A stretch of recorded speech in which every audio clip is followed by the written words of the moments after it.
My name is Linda Laurel, and I'm asking you to have the courage to listen with an open mind to all of our voices, because our voices matter.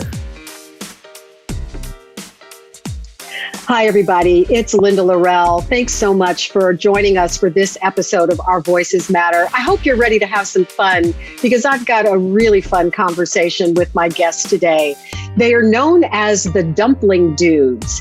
I'm talking about Chi Lin and Mike Dorsey, two engineers from Houston who one day decided to quit their jobs in the oil and gas industry and start a dumpling business. I know it sounds a little bit strange and out of the ordinary, but it is working for them. They are coming off of a great year despite all of the challenges of 2020.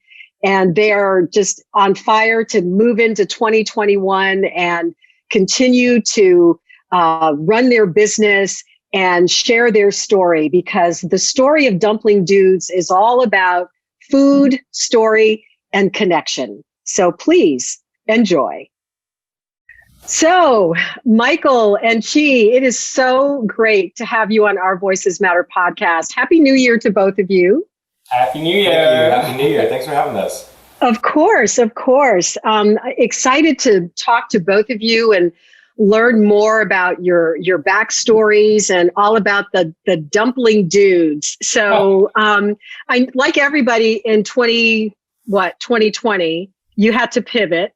And so how was the year for you guys on a business level? Go ahead, that's your area. Yeah. 2020 has been actually pretty good for us. At the beginning, it was a little scary. We have 7 or 8 events lined up in March and April. And then on the day that when rodeo shut down, we got attacked as well. So we're like, wow, this is very, very bad. We got to make sure we keep everybody safe. So we shut everything down. And then at the time, we were very scared. I remember we just walked out the kitchen. We both sat on the side of the kitchen. We're like, okay, we're getting shut down.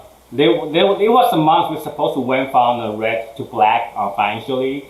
We're like, okay, we're getting shut down. What are we going to do? Are we going to survive? Are we just going to close down for now and wait until this happens?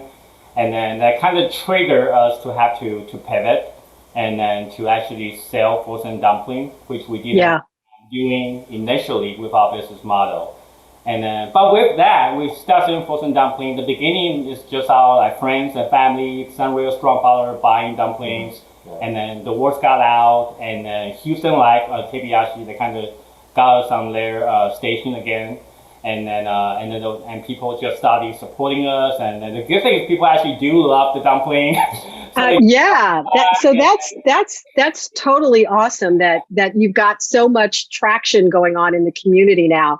So, Mike, tell me a little bit about how the two of you met. So you guys are married now. And you've been together for many years. So what is the backstory of how the Dumpling Dudes met?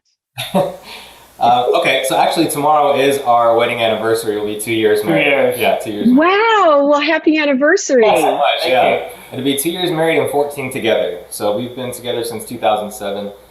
We actually met on a website back in the day. We met online, and we didn't live in the same city. So I lived in Austin and was working in construction at the time, home remodeling, and I was getting ready to go back to school for an engineering degree. So I was working on that at Austin Community College. Was working on transferring to UT. Then I met this guy, and we started talking online, and he lived in College Station, and he was working as an engineer out there. And so we started talking, and then he said, hey, I'm moving back to Austin, let's grab a cup of coffee. So we met at Mozart's Coffee, which was both of our favorite places before we even got together. And so that's where we had our first date. And really that first date was more like, okay, I hope this is the person I've been talking to online for 3 or 4 months. And once we met each other and got to know each other a little bit, it's been 14 years now. So it's just been... Wow. So 2 engineers, and you decided to leave your careers in oil and gas and start Dumpling Dudes. So that must have been a huge leap of faith. And I know that Chi, the dumpling recipe comes from your grandmother, right? So tell us a little bit about your backstory. I know you were born in Taiwan, correct? Yeah. So tell us a little bit about your connection to where you were born and your grandmother's recipe for the dumplings that you guys have turned into this flourishing business. Yes, I was born in Taiwan, and then my family moved here to Houston, to the Woodlands when I was 15. And at the time, my grandma still lived in Taiwan, and but all her child, they lived in the U.S. So a couple years later, she actually eventually moved into our house in the Woodlands. And my mom also like gave her the master bedroom so my grandma and grandpa can stay downstairs, so they can have a better life here. And then so at the time living in the Woodlands, there's not a lot of Asian food options. Now there's a lot of places in the Woodlands happening, but at the time there's not a lot of options. So we would make dumplings, just because it's very hard to find good quality dumplings out there. And then a recipe, she told us the story behind the recipe.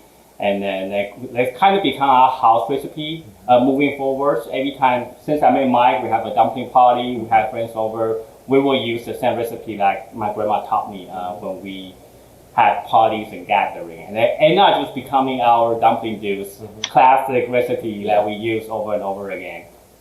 I love you talked about story, and you guys consider yourselves storytellers as you are providing the experience to your customers, whether it's at a party or, however it is.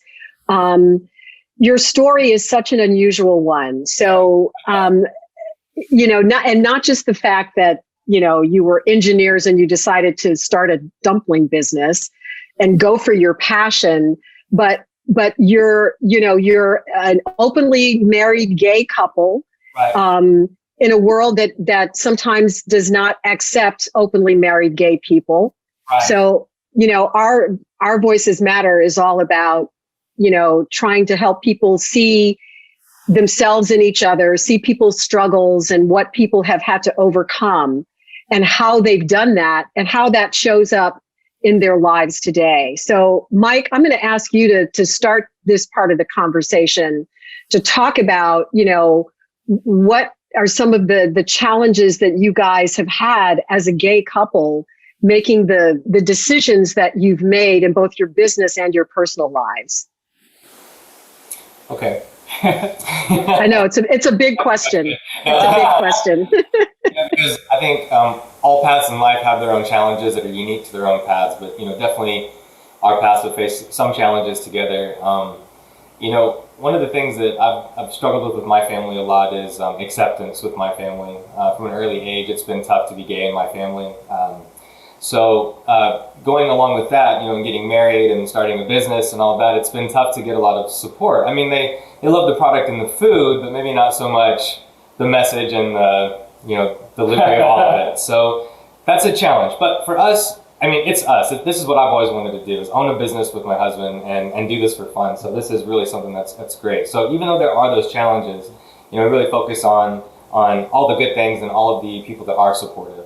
We receive messages sometimes when we post about our stories, and then some of them are, they say, oh my gosh, you make me sick. Oh my gosh, you should get off, you should leave Houston. Oh my gosh, I'm a Houstonian. I love this place. I love Texas. I've lived, many places here in Houston and in Austin. And so it's tough because you want to be here and home and you want to be open and you want to be with your family. So how do you respond to that when you get the trolls on social media and folks coming at you with that kind of hatred and vitriol? How do you respond? Luckily, we really haven't had to. Luckily, there are followers and people that answer before we even get a chance. Because we'll sit there and talk about, should we say something? Should we not? We deliberate because you do want to be able to stand up for yourself, right? But you don't want to cross that line to be on the same side as them, right? And so there was one. I'll let you tell the story about the guy's response. Why don't you? Right. Yeah. So it's a challenge for sure because we post on LinkedIn, Facebook, and Instagram, and LinkedIn is actually the least friendly channel for some reason. I guess because you don't have to be friends to see people's posts. So we did a picture that's our anniversary, which is tomorrow, but it was last year, a picture of us, and I talk about being a startup family. We actually had to give up a big wedding. We have a very, very small wedding that has 9 people, including the 2 of us and our dog. So we can have the money to start a business. So I have a picture of our wedding photos on there. And then that triggered so many negative messages. People would say, you guys are gross. This doesn't belong on LinkedIn. This is a story that has nothing to do with Dumpling. Even with how we started the company. Even though it's why and how we started our business. Some people would say like, get out of Houston, get out of the country. Yeah. But in those times, this is like when Michelle Obama actually helped me. I would remember that when they go high, when they go low, you go high. So it's really just, it takes a lot of courage to be out there. But at the same time, I always remember that maybe there are 10 negative messages, but there are like 100 great messages out there. And then that's very heartwarming, because we have a follower on my connection on LinkedIn. He reached out to me after the post and he said, I work in oil and gas too. We haven't come out yet. We're afraid we're going to get fired or not get promoted. But because of your post, I'm going to propose to my husband. His husband now, but proposed to my boyfriend at the time. So he actually proposed that night, and the next day, and he sent me another message to say he said yes. So you just have to cherish like the happy moment and let the negative one just ignore those and go away. Oh gosh! Milestones with people too. We had a proposal here when we were teaching classes in person, and we got to spell "Will you marry me" in dumplings with people and celebrate their lives with them, and so we focused on that. And that I'm getting chills. We really, Me too. We do this. We made dumplings together. That was our first. That's how we introduced our friends to each other. I made dumplings with his friends. And I loved it so much. We did it with my friends like the next week. And so that's why we do it every year. And that's why we wanted to bring that experience. And so focus on community, friends, that creativity, being pride in your community, that kind of stuff. So that's really our message. And we just try to apply that as much as we can. And connection. That's the other thing. That's a big part of your message, that when I was, doing my research for this interview, you guys talk about connection and bringing people together. And that's what, I'm all about. That's what this podcast is all about. And I love the fact that, someone, because you were vulnerable enough to put yourselves out there and share your story, knowing that you could get blowback, that because you did that, somebody else had the courage to then stand in their truth and say, well, if Chi and Mike can do it, I can do it. And I'm going to go for it. I mean, that has just got to be so, fulfilling to both of you to know that your story can have that kind of impact. It is. Yeah. So, Chi, I know that you, in one of the articles that I read about you, you said that, you basically lived in the closet for about 10 years or longer in terms of your professional life, and then also with your family dynamic. So talk a little bit about what that was like for you and how and when you came out to your family. So I came out to my family after we met, I believe, right? After we met. Coming out to my family is actually not as difficult. My family are pretty open-minded, and my mom actually didn't take my dad's last name. She said that she doesn't believe that the woman should change their last name for the guys.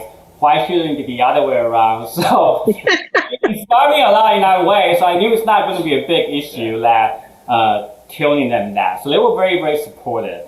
I'm very, very blessed in that aspect. My families are very supportive, and they love Mike like they love me.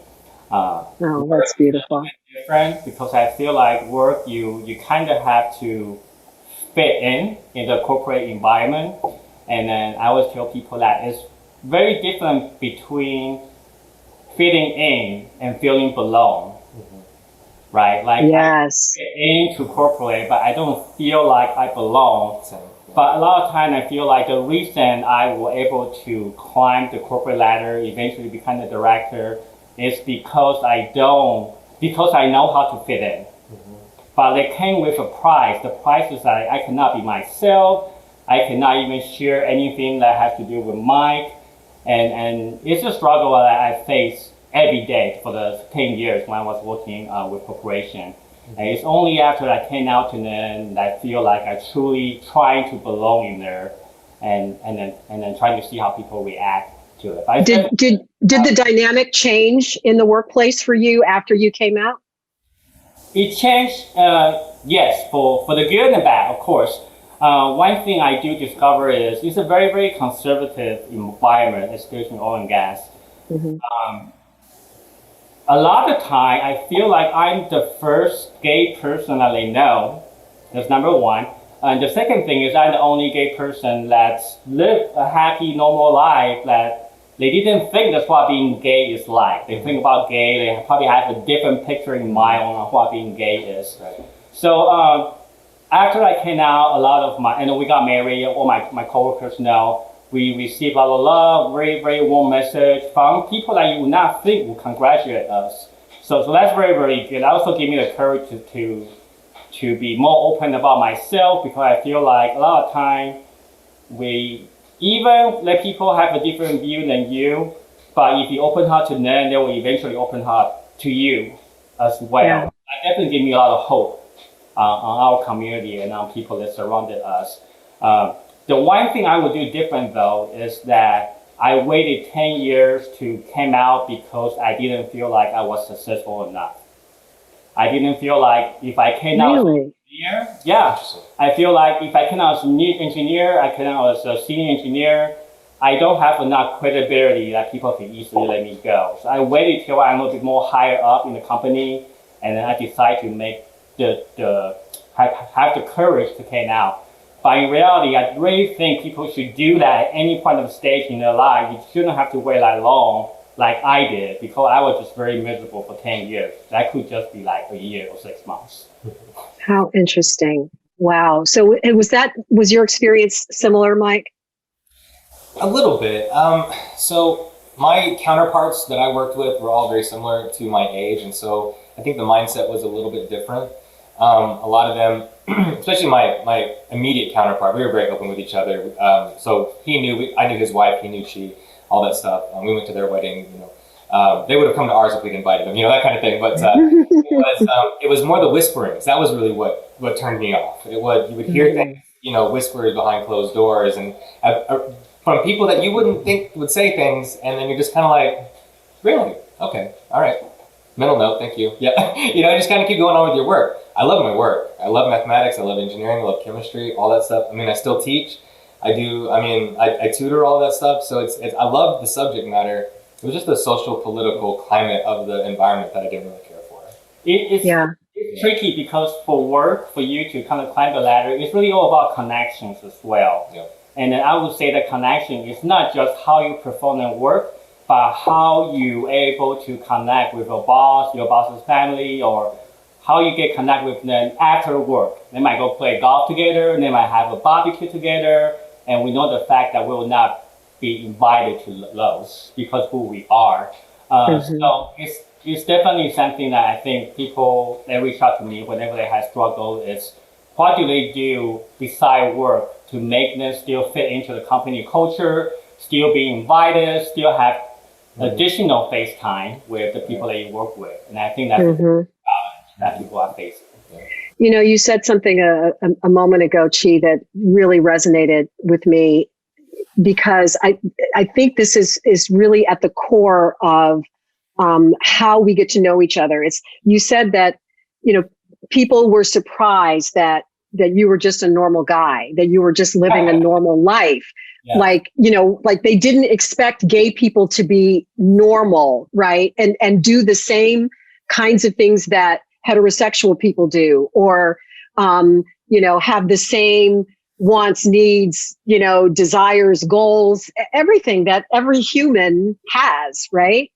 It's like you have two horns or something, it's, really, but that's so much of what it is just ignorance of what you think someone is like, or that whatever that label is. And then when you take all of that stuff away and you just relate on a human level, and you see, hey, guess what? I'm just like you. Right. Exactly. That I mean, I just think that that's at the core of it. I mean, you guys agree with me on that? Totally. I'm at 100%. Especially like the little stuff like couple do, right? Like I don't do dishes all the time. Mike get mad, you know, and I everywhere, right? It's never something that's just totally gay. It's just the normal day-to-day stuff that we can relate to people. Like we are just real people. We have the same struggle as everybody else. Right, honey, take out the garbage. Right, honey, walk the dog. Right. It's the same.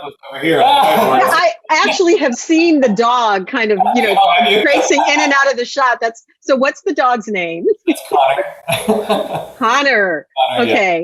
Yeah. Okay. And who walks the dog most of the time?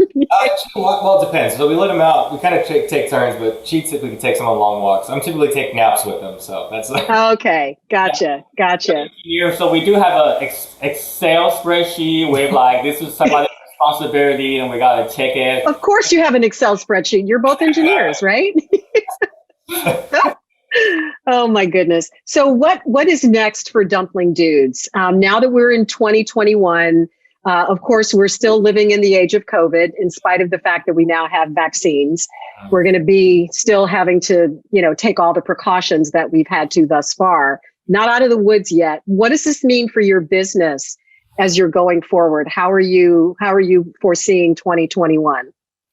So, the big thing for us and how we got started, kind of just to give you a little bit, is doing the cooking class experience. And so we used to do it right here. We had big tables here, and we would teach right here in our home. When we moved over to the bulk ordering, which again, we never thought we'd ever do. We tried it once and we hated it. But then when COVID came over, we're like, all right, I guess we got to do it, So at least we had tried it, kind of worked out some kinks. So. But right now we're working on our virtual dumpling experience classes. We're really trying to get those, and they're becoming more popular. We've been doing beer pairings with St. Arnold's here in town as well. We did one for right before, I guess, around Halloween, and then one during Thanksgiving, and we're going to do one for Chinese New Year coming up in February. So that's a big thing. And then, I mean, if everything works with the vaccines and everything, we really want to get back to to the in-person classes at some point. So yeah. So the virtual classes, tell our audience if they want to take a virtual class with Dumpling Dudes. And of course, we'll link to everything in the show notes, but go for it. Give us your pitch. So each box it's a box for two, and it comes with 2 Dumpling Dudes aprons. You get a choice of blue, black, orange, or green. Right now, that's what we have. It comes with 2 fillings. Typically, it's our traditional-ish filling, which is one we talked about earlier. Another one is our K-pop filling, which is it's a bacon cheeseburger. It's got mozzarella cheese, bacon, kimchi, what else? Bulgogi sauce, onions. It's really good. You guys are making me hungry. You are totally making me hungry.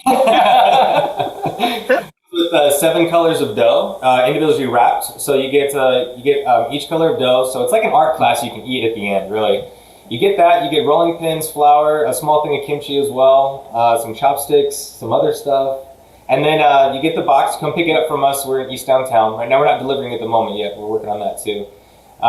You get that, and then you join us for a Zoom call for about 2 hours, and we teach you how to fold the dough and how to cook as well. So we teach the pan fry method, and then we instruct people how to do some other things as well too. So like I said, it's like an art class you get to eat at the end. It's great for a date night, great for a family night. We also do private events too, for like corporate team building events. We've got boxes for singles as well. We've had a couple. Okay. So really, those are what we really want to start working on and get bigger. So I have to ask: Are dumplings good or bad for my waistline? We have some that are good for the waistline. You do? Well, I want those. I'm coming off of this COVID pandemic stuff, and we're all Go ahead. The great things about dumplings is you just have 1 or 2, right? So. Oh yeah, right. No. I've never think I've eaten just 1 or 2.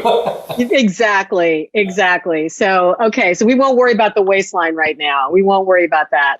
So, Chi, what are you most looking forward to for this year, and what would you like to say to people to help us maintain a sense of optimism and hope as we go forward in this new year, coming off of the dumpster fire of last year? That's a lot of pressure. I know. Now I gotta redo my speech, right?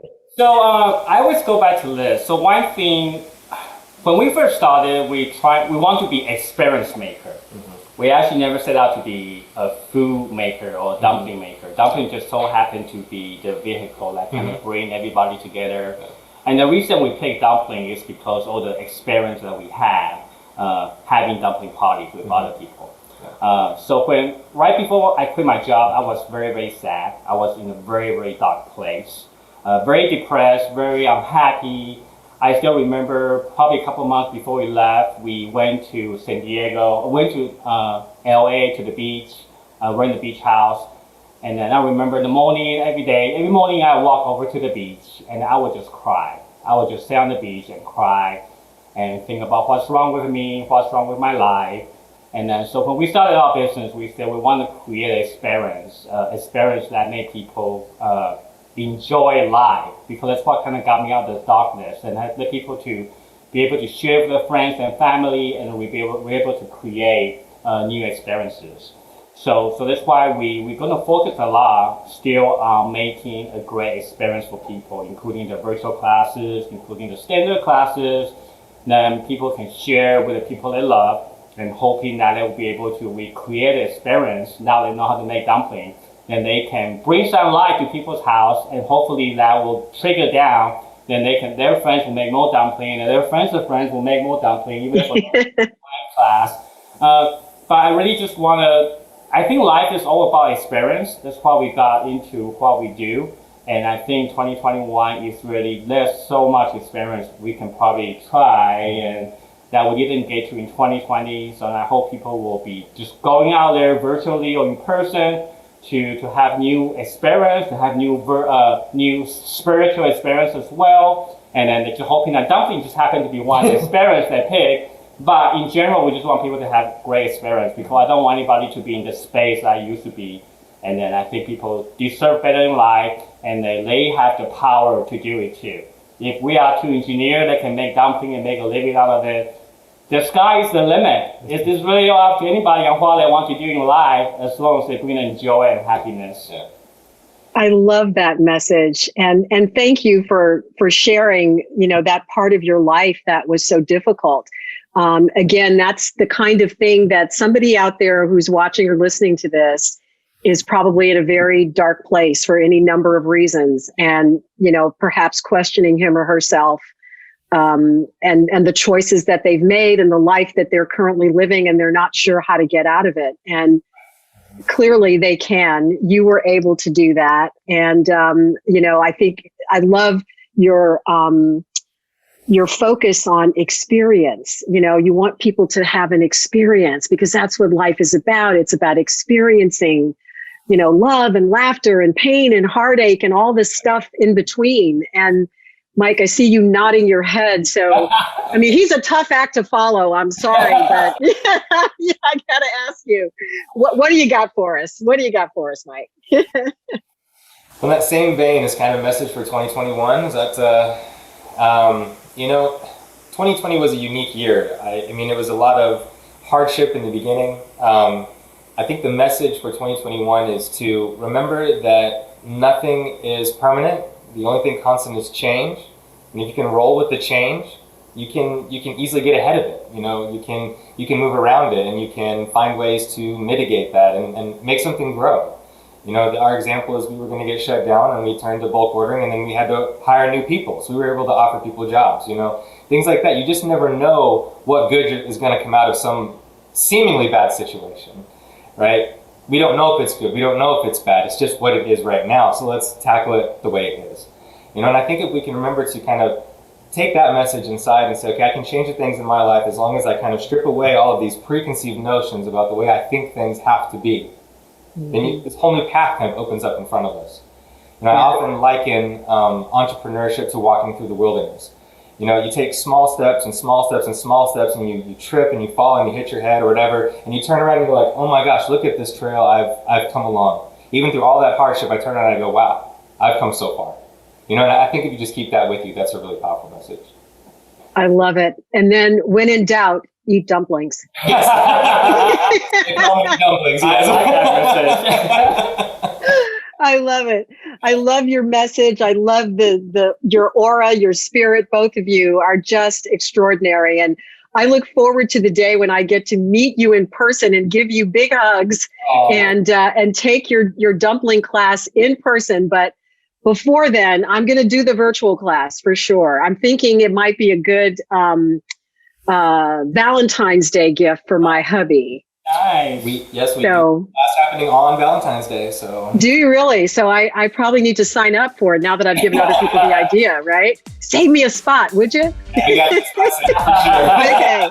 Okay. All right. Yeah, I know people, so that's good. Okay. All right. Thank you guys so much. This has been such an enjoyable conversation for me. And I look forward to seeing you soon and wishing you the best of everything in 2021 and beyond. The Dumpling Dudes. You guys are great. This has been great. Thank you. Thank you. I told you it was going to be fun. So I'd like to thank once again our guests today, Chi Lin and Mike Dorsey, for sharing their story and their zest for life. And I love the words that they left us with toward the end about how to move into the future and the hope and optimism that they have for themselves and for all of us. So as always, I thank you, our listeners and viewers, for giving them permission to speak and for having the courage to listen with an open mind. We'll see you next time.